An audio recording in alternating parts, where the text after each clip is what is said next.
Arguably the two best teams out west thus far this season. Arguably the two dudes that should be the starters for the West in the All-Star game. SGA and Anthony Edwards leading their respective squads in the battle. It's Thunder versus T-Wolves, and let's just say OKC strikes first because that dude struck first. SGA with the long deuce. Thunder up by double digits, but here comes the T-Wolves. AE with the score, and then AE with the find to Karl Anthony Towns, who nails the three-pointer. Second quarter, more SGA action. Let's take it to the third here, where it's Towns with the dime to Rudy Gobert. That's big to big. How you go big, go big? And then AE, no passing, just scoring. Edwards had 19 points. How about AE reversing at the rim this time around? Also added 5 rebounds, 5 assists. Minnesota up by 7. Look at this cut from Cat, capping off a 22-8 run. Easy find from slow motion.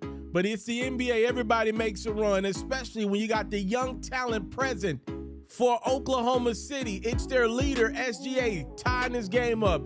Edwards is gonna untie it. SGA's like, nah, this time around, though, we ain't looking back.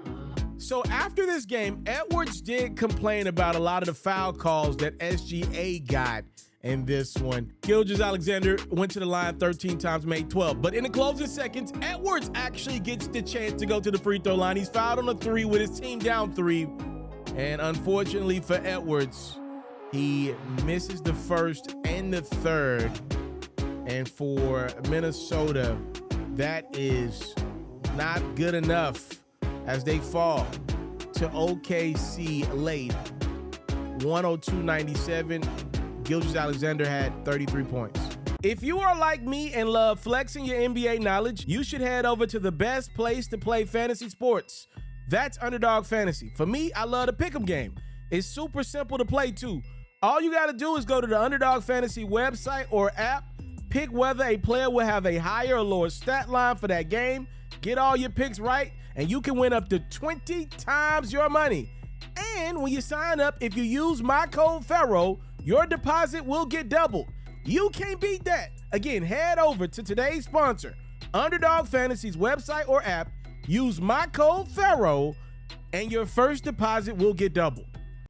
A wild one in Houston featuring Lauri Markkanen and the Utah Jazz, who went to war with Alperen Sengun and the Rockets. No need to waste your time. I know you're on your grind. We kicked this one up late in the second when it's Sengun, right place, right time. Usually when you grind, life will reward you for your efforts.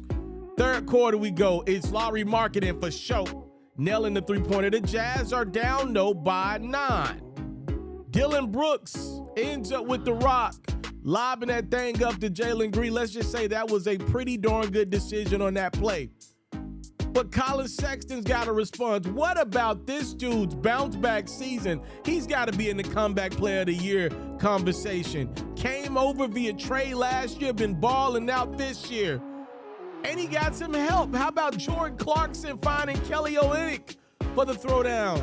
And then Clarkson playing big boy ball down low. He had 33 points and 12 rebounds. And Sexton wasn't too shabby. His 3 puts the Jazz up by 1 in the fourth. He had 28 points. But here comes Jabari Smith Jr. and the Rockets.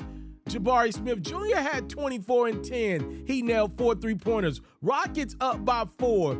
Clarkson's got a response. He goes deep. We're tied at 113. 95 seconds to go. It's Clarkson getting to his spot and showing you that he's got a wicked jump shot. Utah's up a deuce. The Rockets would tie the game up in the closing seconds. The Jazz get a chance to win it at the buzzer.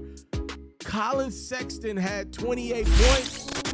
He needed a couple of those 28 right then and there. We would go to overtime in the extra period. It's Markkanen playing the inbounds and doing it well.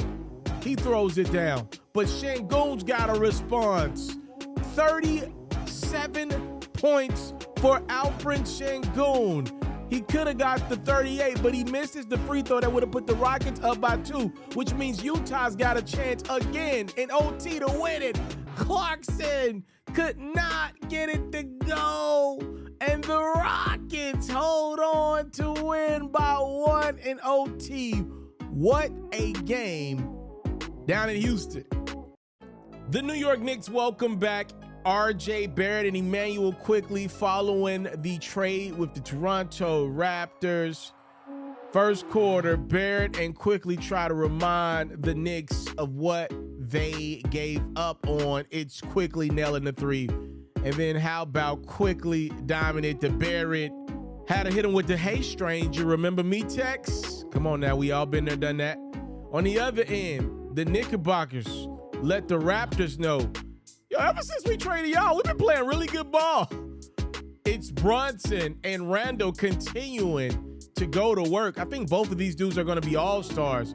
How about OG and Anunoby, who the Raptors traded over to the Knickerbockers?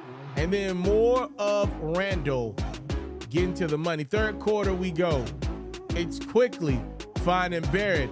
They not about to come into the Garden and take one from the Knicks, are they? Jalen Brunson says they're not. Brunson goes 5 of 11 from the three-point line. This one is just filthy over his former teammate.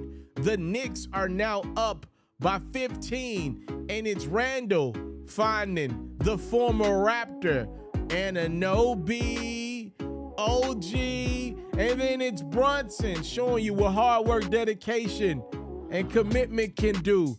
How about 38 points, 9 assists for Brunson? It's R.J. Barrett's old team beating on his new team 126-100. One of the NBA's best against one of the NBA's worst. Nikola Jokic and the Denver Nuggets take to D.C. to deal with the Wizards, who, by the way, Washington was game in this one. That's not always the case. All this did was allow Jokic to stuff the stat line. How about Jokic putting the Nuggets up by 3? We're still in the first quarter. Jamal Murray pulling up and nailing the midi. Murray goes 19 points, 7 assists. Here's one of them inside the Jokic. Jokic doing reigning finals MVP-like stuff. Second quarter, how about Tyrus Jones? He had a double-double, 15 points and 13 assists. The Wizards are down just 1. But here comes the reigning NBA champs off the steal. It's Jokic finding Michael Porter Jr. in transition for the easy juice. Jokic coming down the lane like a horse. And in the third quarter, how about Jokic nonchalantly just kind of throwing it over his head? Here, Aaron, get out my face. Gordon gets the deuce to go. That is a pass only Jokic makes. And speaking of Nikola, he was 15 of 20 from the field, 42 points, 12 rebounds. The Wizards hung around for a while, but Jokic is Jokic. On the other end, how about Marvin Bagley? Came over to D.C. in a recent trade. He's been averaging at 18 and 10 since that. Maybe he's found a home in D.C. I can tell you this, the Nuggets have found a home in the playoffs, and they're well on their way to being back there and maybe even further as KCP nails the 3. It's Denver beating the Wizards by 9. So Tyrese Halliburton gave it a go in Pascal Siakam's debut, but he was a no-go against the Phoenix Suns, which means Halliburton has missed 6 out of the last 7 games due to a hamstring injury. The Suns have been healthy. This is their 7th game in a row with their big 3 all playing, and boy, would they own something in this one. Booker and Beal getting to the money. Now Devin giving Grayson Allen an open look for 3. And then Durant finding Beal, who finds the alley to the rim. Durant this time on a do-it-yourself mission. Why not? When you the easy money sniper. Suns only up 2 though. Obi Toppin tying his game up at 46 in reverse fashion. Durant could care less about what Obi just did. He focused on himself, and that was a really good idea in this one. Durant was silly Netherlands. He nails back-to-back threes, third quarter. It's more of the big three in purple. Man, they're cooking. Booker to throw down. He had 26 points, 8 assists. Durant was on another level. He kicked off the fourth quarter, making his first 5 shots. KD joins a very elite company in NBA history, just the 13th guy to score 40 points with no free throws attempted. The Suns, though, get fight from Buddy Hield and the Pacers, who nailed the three. He had 18 points. It's a 2-point lead for the Indiana Pacers, but when it's winning time, the Suns got a big three, and the Pacers, despite making that trade, they don't have one of those just yet. Bradley Beal had 15.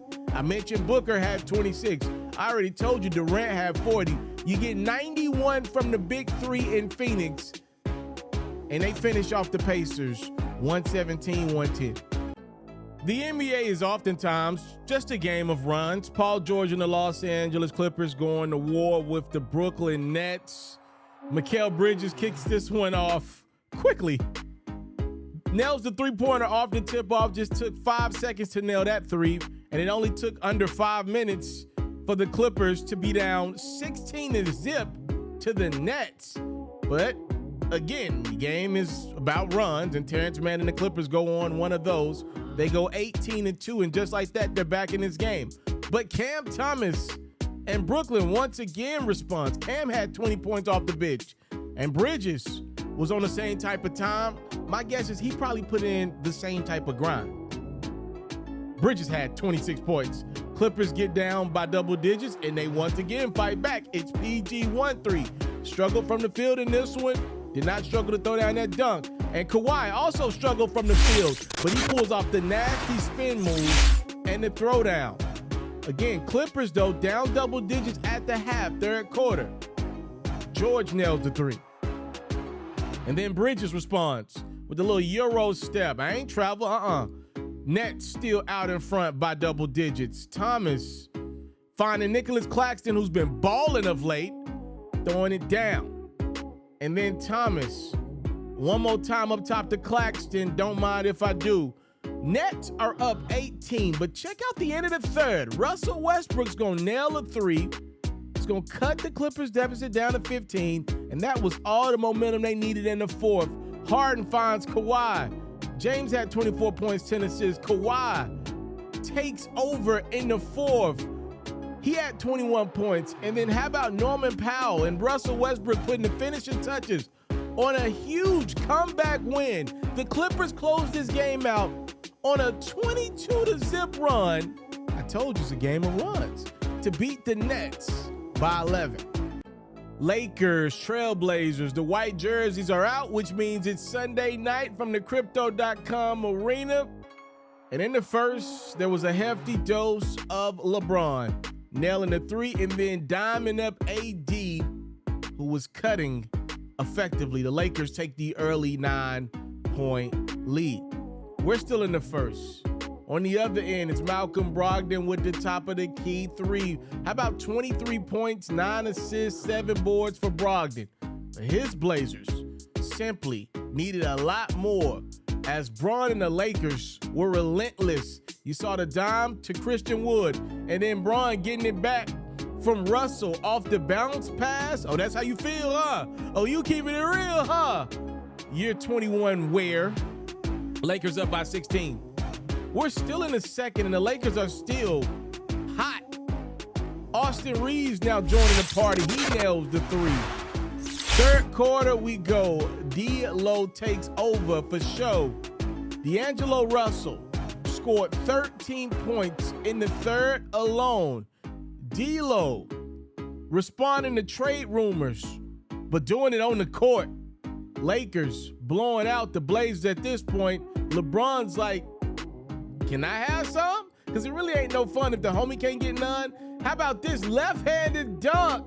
And the old geezer flipping over. How does the oldest guy in the league oftentimes look like the youngest guy on the court? And this is just nasty. D-Lo faking the behind-the-back pass to Braun, keeping it himself and scoring it himself. By the way, Had D-Lo faked the behind the back to Bron and then went off glass to Bron, who would have dunked that over Brogdon, that probably would have been a player of the year. For the Lakers, they get a win, which is the important thing. 134-110 is your final. Russell had 34 points and 8 dimes. I want to salute you, homie, for building your own thing and doing your own thing. Why build theirs when I believe I can build my own? You've already done it, or I wouldn't be here. I'm already the only elite sports and music journalist in the game today. My goal is simple, to be the best there's ever been.